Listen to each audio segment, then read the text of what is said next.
I'm Stuart, welcome to the channel and welcome to the first video of 2025.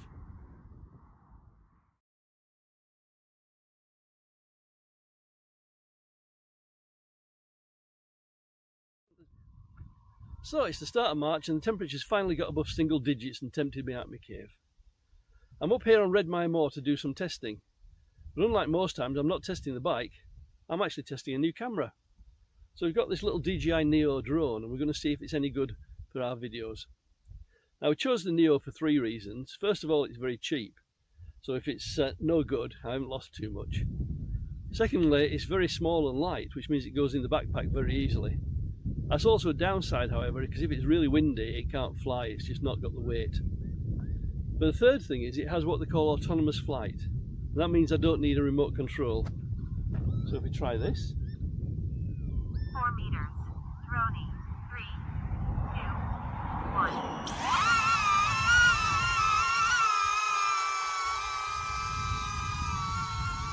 So the remote will actually fly off on its own without any remote control. And once it's actually finished moving outwards, it'll then come back in videoing, and I can then catch it on my hand.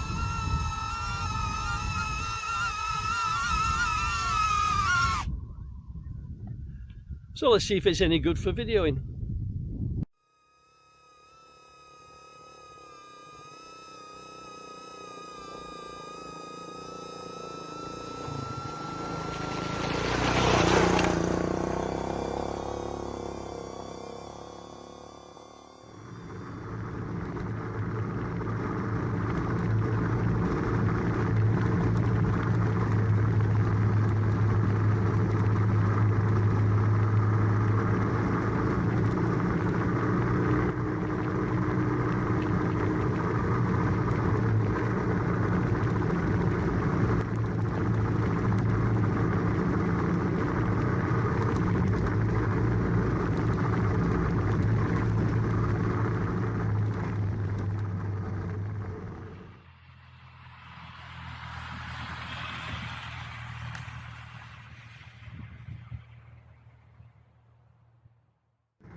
So that's it. We tested the DJI Neo, and I have to say, it was quite fuss-free to use on the bike, and something that I think I might use. Of course, I haven't checked yet whether I've got any footage at all to show you. There were three things that I did notice while I was going round though. Firstly, as I said at the start, it's very light, so if there's any breeze, it's not going to want to fly. It's a sort of cooling breeze at the moment, and it's just about okay in that, unless you get very high off the ground, in which case it gets a bit upset.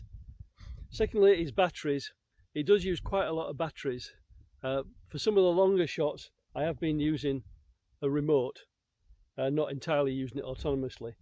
But when I was using the long distance shots, I would get maybe a couple of those and I'd be down to half battery power. So make sure you've got plenty of batteries with you and a way of charging them up on the trail. And thirdly, audio. There is no audio on these things, so you have to make sure you've worked out how you're going to put sound onto it in post-production. But other than that, as I say, it seemed to work quite well. Let's see whether we get a video or not. So all that remains is for me to say, that's all from me. Until the next time.